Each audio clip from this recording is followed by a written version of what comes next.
In the golden age of Hollywood, when legends were forged under blazing studio lights and careers could crumble with a single misstep, one man stood as the ultimate rebel. Steve McQueen, the king of cool, commanded respect with just a glance. But in 1972, on the set of what should have been another blockbuster, something happened that would shake the very foundations of his stardom. The cameras stopped rolling, the crew stood in stunned silence, and McQueen simply walked away. What drove Hollywood's most notorious perfectionist to abandon millions of dollars and risk everything he had built? The truth, buried for decades, finally comes to light. By 1972, Steve McQueen wasn't just an actor, he was a phenomenon. The man who had clawed his way out of reform school and poverty now commanded the highest salaries in Hollywood. His journey from the California Junior Boys Republic in Chino Hills to becoming the highest-paid actor of his generation seemed like the perfect American dream realized. Yet behind those piercing blue eyes lay a restlessness that money couldn't cure. Little did the world know, McQueen's success had become his prison. Studio executives treated him like a commodity, a golden goose whose every move was calculated for maximum profit. The spontaneous teenager who once raced stolen cars through the streets of New York had been transformed into a carefully managed brand. Every script, every role, every public appearance was orchestrated by men in expensive suits who saw dollar signs where McQueen saw artistry. The pressure was suffocating. McQueen had always been a man who lived by his own rules, yet now he found himself trapped in golden handcuffs. The studio system demanded conformity, but conformity was the one thing Steve McQueen's soul could never accept. He would pace his Malibu home at night, staring at the Pacific Ocean, feeling more imprisoned than he ever had during his troubled youth. Friends noticed the change. The easy smile that had charmed millions was becoming forced. The legendary cool was masking an internal fire that threatened to consume everything in its path. McQueen had reached the pinnacle of success, but at what cost? The question haunted him as he prepared for what would become the most controversial decision of his career. The script arrived on a Tuesday morning in early 1972, delivered by a nervous studio messenger who waited anxiously for McQueen's reaction. The project was ambitious, a gritty crime thriller that promised to showcase McQueen's range beyond the action hero roles that had made him famous. The studio was convinced they had another gold mine on their hands, but as McQueen read through the pages, his excitement slowly transformed into something darker. This wasn't the artistic challenge he craved. It was another formulaic vehicle designed to exploit his image. The character was Steve McQueen playing Steve McQueen, wrapped in a different costume, lacking any real substance. The dialogue felt manufactured, the situations contrived, and the entire project reeked of corporate calculation. The meeting with the producers was tense from the start. McQueen sat across from men who spoke in market research terms, discussing demographics and international box office potential while completely ignoring the story's fundamental flaws. They had already spent months in pre-production, hiring crew, members and booking locations, treating McQueen's participation as a foregone conclusion. But what's the character's motivation? McQueen asked, his voice carrying that familiar edge that made studio executives nervous. The response was a collection of buzzwords about franchise potential and merchandising opportunities. In that moment, something inside Steve McQueen snapped. This wasn't why he became an actor. This wasn't the dream he had fought so hard to achieve. The seeds of rebellion were planted that day. McQueen agreed to the project, but privately, he began planning something that would shake Hollywood to its core. The man who had always marched to his own drummer was about to compose his most defiant song yet.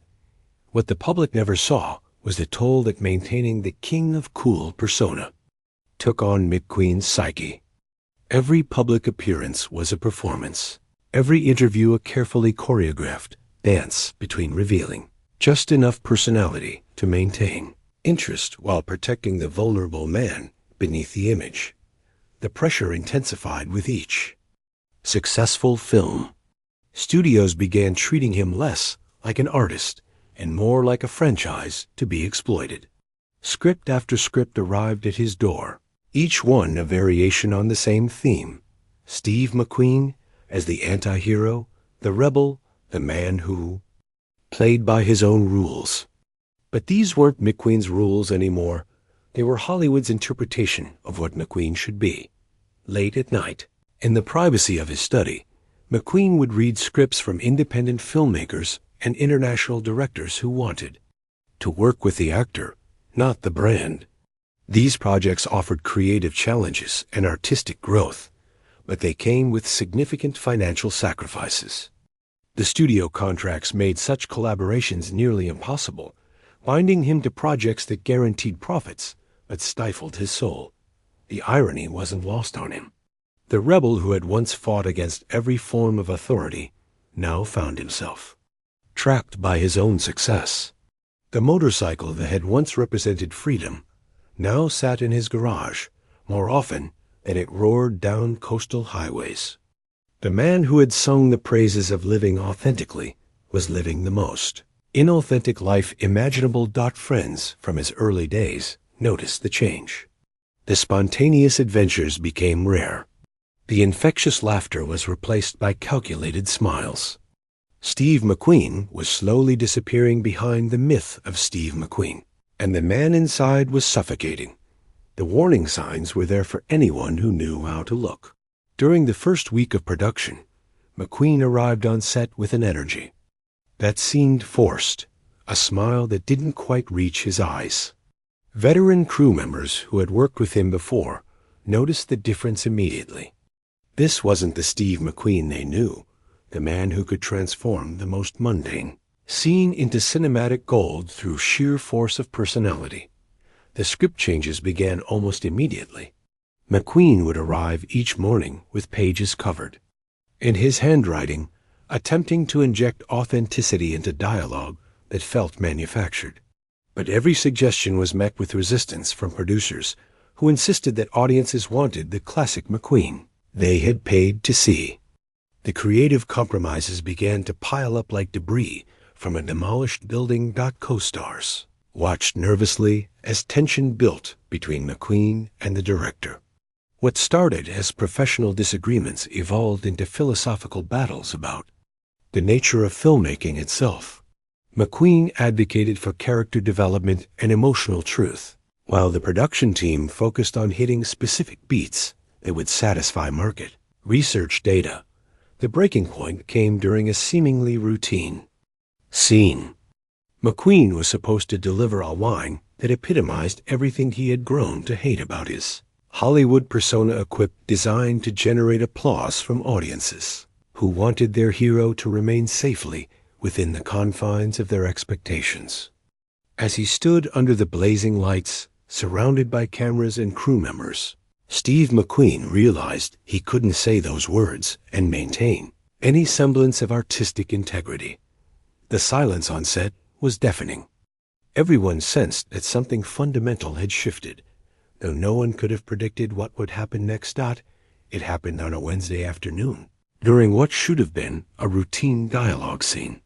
The sun was setting behind the soundstage, windows casting long shadows across the set as crew members prepared for what they assumed would be just another day of filming. Steve McQueen had been unusually quiet that morning, going through his lines with mechanical precision that worried those who knew him best. The scene required McQueen to deliver a monologue that embodied everything his character represented. The cocky anti-hero who always had the perfect comeback. The rebel who never showed vulnerability. The man who existed solely to fulfill audience expectations. As the cameras rolled, McQueen began the speech, but something in his voice betrayed the internal struggle raging within. Halfway through the monologue, he stopped. The words died in his throat as he stared directly into the camera lens, seeing Not just the mechanical eye that would capture his performance, but the millions of faces that would watch him prostitute his talent for their entertainment. The silence stretched on, becoming uncomfortable, then unbearable. "Cut," the director called, assuming it was simply a matter of getting back into character. But when McQueen looked up, there was something in his eyes that made everyone on set take a step back. It wasn't anger. It was something far more dangerous. It was clarity. "I can't do this," McQueen said, his voice barely above a whisper, but carrying enough authority to silence a crew of 50 people. "I won't do this." The words hung in the air like smoke from an extinguished cigarette, and everyone present knew they were witnessing something unprecedented in Hollywood history. The king of cool was about to make his most rebellious move yet. What happened next would become the stuff of Hollywood legend, whispered about in boardrooms and discussed in film schools for decades to come. Steve McQueen, the highest-paid actor of his generation, simply walked away from the cameras. Not in a fit of rage or dramatic tantrum, but with the quiet dignity of a man who had finally remembered who he was beneath the manufactured image. The crew watched in stunned silence as McQueen removed his costume jacket and placed it carefully on a nearby chair. There was no shouting, no throwing of scripts, no melodramatic declarations. He simply nodded to the director, acknowledged the crew with the respect he had always shown the working people of Hollywood, and walked toward the soundstage door. Producers scrambled to intercept him, their voices rising in panic as they calculated the millions of dollars walking away. "Think about your career," one executive pleaded. "Think about what this will do to your reputation." McQueen paused at the threshold and turned back, his famous half-smile playing at the corners of his mouth. "My reputation," he said quietly, "is exactly what I'm thinking about." Then he was gone, leaving behind a set full of people who suddenly realized they had just witnessed the death of the old Steve McQueen and the birth of something entirely new. The news spread through Hollywood with the speed of wildfire. Steve McQueen had walked off set, abandoning a multi-million-dollar project, without explanation or apology. Studio executives held emergency meetings, agents fielded frantic phone calls, and entertainment reporters scrambled to understand what could drive Hollywood's most professional star to such an unprecedented act of rebellion. But the man himself was already miles away, riding his motorcycle along the Pacific Coast Highway with the wind in his face and freedom in his heart for the first time in years. For decades, the official story remained unchanged. Creative differences led to Steve McQueen's departure from the project. But those closest to the situation knew there was more to the story, a secret so deeply personal that McQueen would never speak of it publicly, taking it with him to his grave. The truth lay buried in a conversation that had taken place months before filming began in the quiet confines of McQueen's Malibu home. A young screenwriter, fresh from film school and burning with artistic ambition, had approached McQueen with a script that would have redefined everything audiences thought they knew about the star. It was raw, vulnerable, and honest, everything that McQueen's recent films had not been. The project would have required McQueen to strip away the cool facade and reveal the damaged, searching soul beneath. It was the kind of role that could have earned him an Academy Award, the kind of performance that would have been studied by actors for generations. But more importantly, it was the kind of story that would have satisfied the artist within him, who had been suffocating under the weight of commercial expectations. Studio executives had rejected the project without even reading the full script. Too risky, they declared. McQueen's audience wants action, not introspection. The young writer left Hollywood shortly after, his dreams crushed by an industry that valued profit margins over artistic vision. That rejection haunted McQueen through every subsequent project. Each formulaic script that landed on his desk was a reminder of the story he could have told, the performance he could have given, the artist he could have been. By the time he walked onto that soundstage in 1972, the weight of compromised artistry had become unbearable. The response from the entertainment industry was swift and merciless. Within hours of McQueen's departure, studio executives were on conference calls with agents, lawyers, and public relations specialists, crafting a narrative that would protect their investments while punishing the star who dared to challenge their authority. Leaked stories began appearing in trade publications, painting McQueen as difficult, unprofessional, and potentially unstable. Anonymous sources described him as impossible to work with and suggested that his best days were behind him. The very publicity machine that had built his career now turned its weapons against him with calculated precision. Other stars watched nervously from the sidelines, recognizing that McQueen's rebellion represented a direct challenge to the system that controlled all their lives. Some privately applauded his courage, while publicly maintaining careful silence, unwilling to risk their own careers by association. The message from the studios was clear. This is what happens to actors who forget their place in the Hollywood hierarchy. Insurance companies demanded higher premiums for future McQueen projects, citing him as an increased risk. Agents began steering producers toward more reliable stars. The Whisper campaign was so effective that within weeks, Steve McQueen went from Hollywood's most sought-after actor to a cautionary tale about the dangers of biting the hand that feeds you. But the campaign backfired in ways the studios hadn't anticipated. Young filmmakers and independent producers began reaching out to McQueen, intrigued by an actor willing to sacrifice everything for artistic integrity. International directors, who had always dreamed of working with the American icon, suddenly saw an opportunity to collaborate with the man rather than the brand. The rebellion that was meant to end Steve McQueen's career instead opened doors to a completely different kind of stardom. The financial consequences of walking away were immediate and devastating. McQueen forfeited not only his salary for the abandoned project, but also triggered penalty clauses that cost him millions in additional fees. Lawyers worked around the clock to minimize the damage, but the numbers were staggering enough money to buy a small studio, lost in a single afternoon's decision. More painful than the financial loss was the personal toll. Friendships that had been built on professional relationships crumbled when McQueen could no longer provide the networking opportunities that had sustained them. Dinner invitations stopped coming, phone calls went unreturned, and the social circles that had embraced him as Hollywood royalty suddenly found reasons to exclude him. His marriage, already strained by years of career pressures, buckled under the additional stress of professional uncertainty.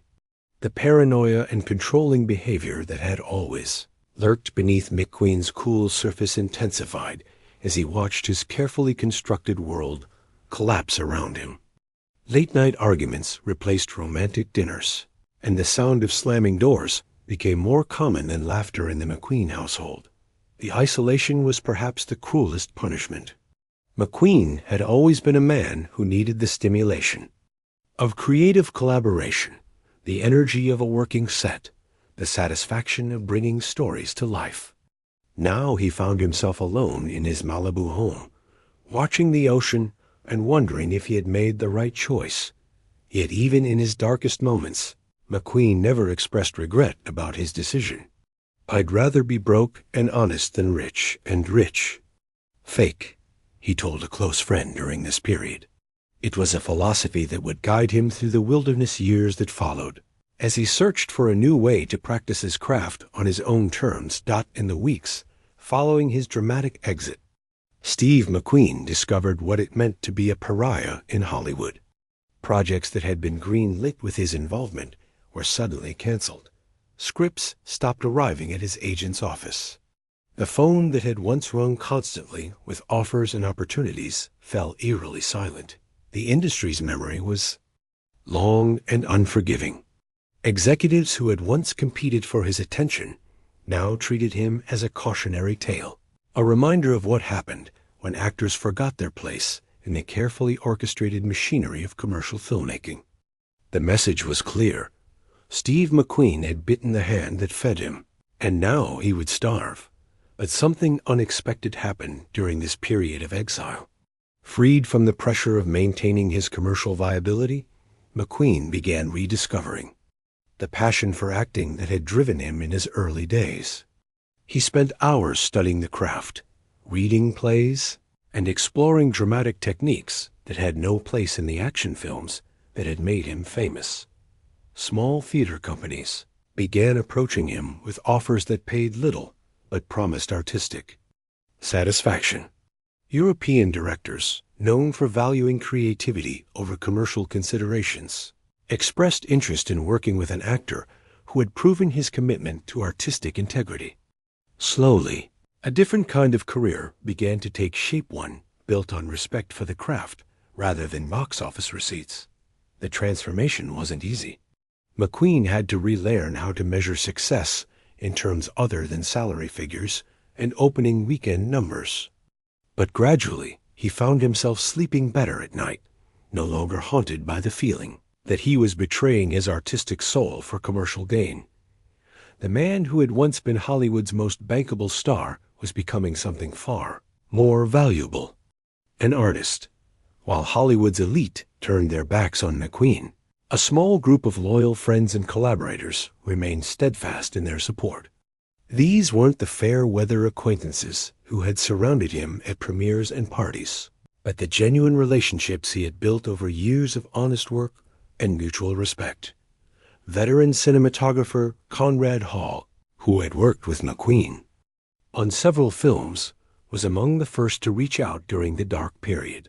"Courage like that is rare in this town," Hall told friends. "Steve did what most of us only dream about. He chose art over money." Hall's support wasn't just emotional. He actively pitched McQueen for projects with directors who valued substance over celebrity.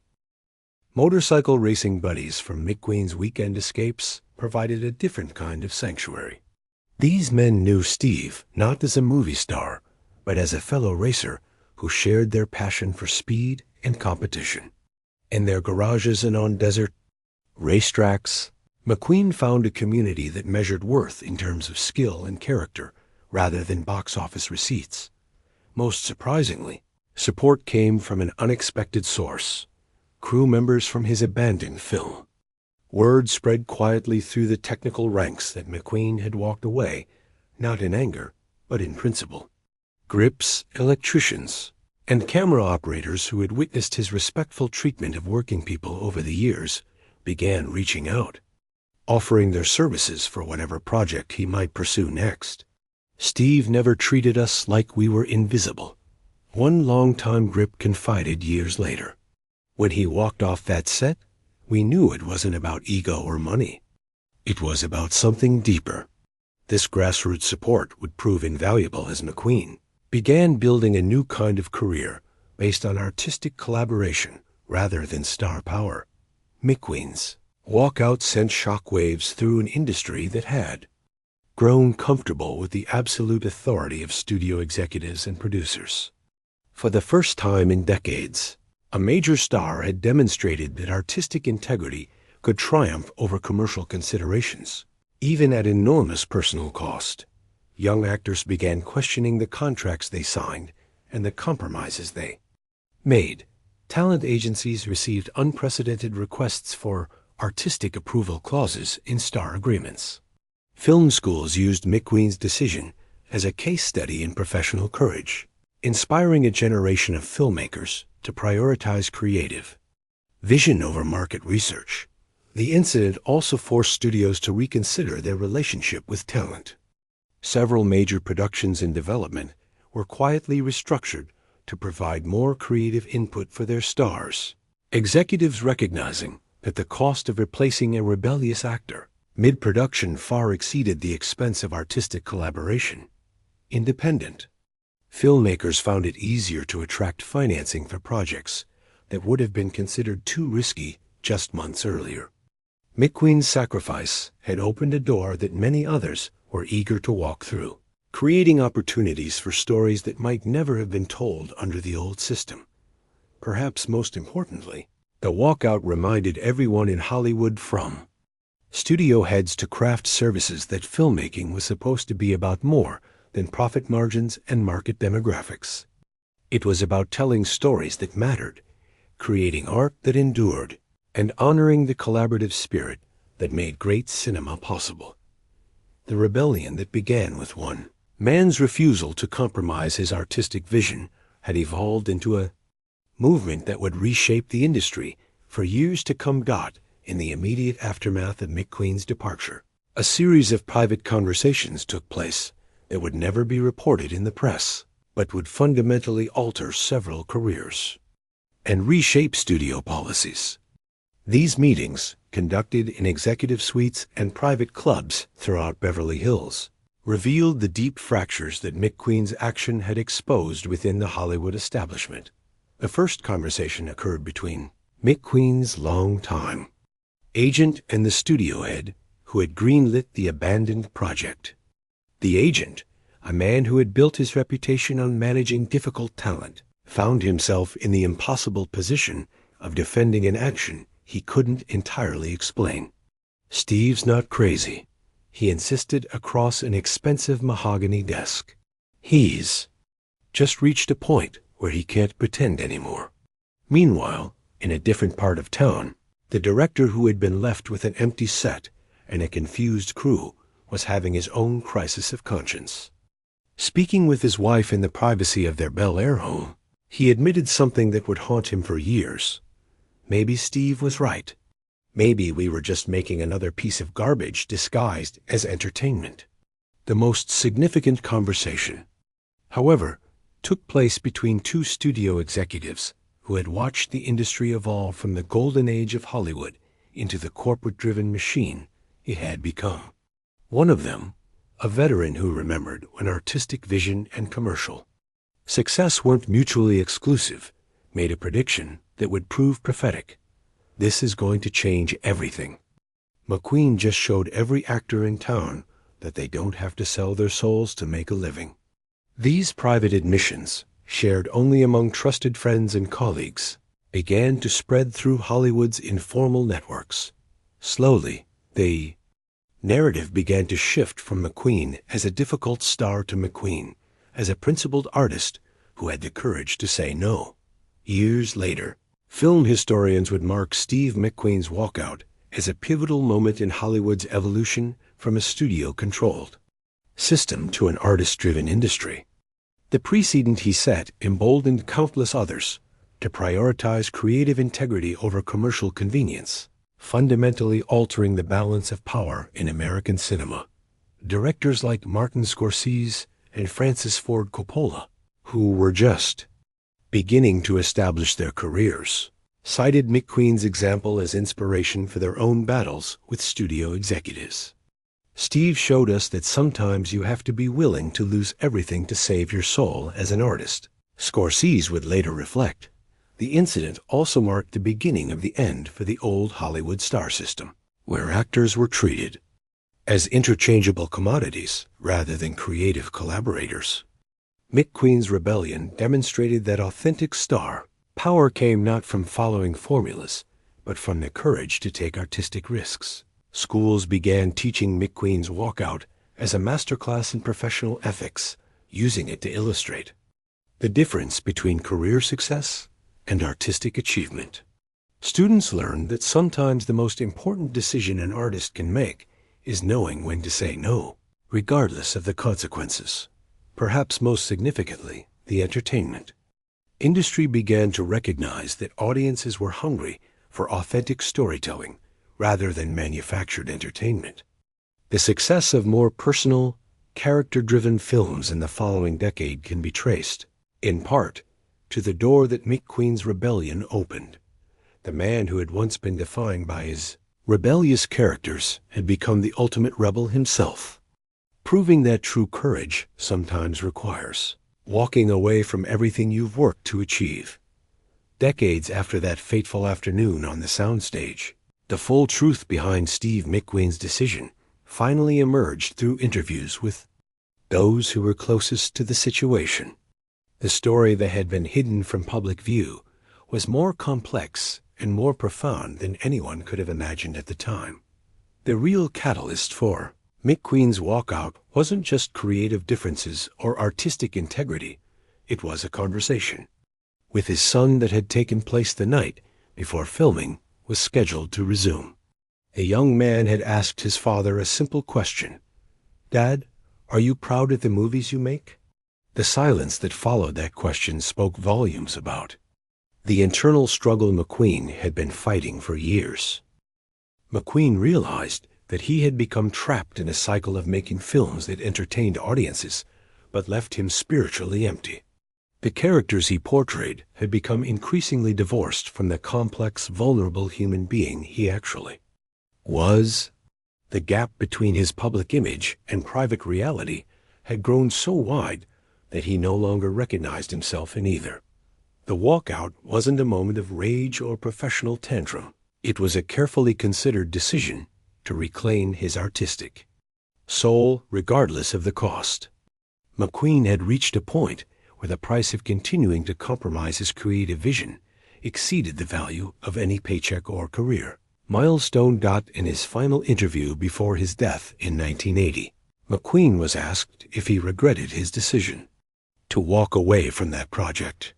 His answer revealed the depth of personal growth that came from his moment of professional courage.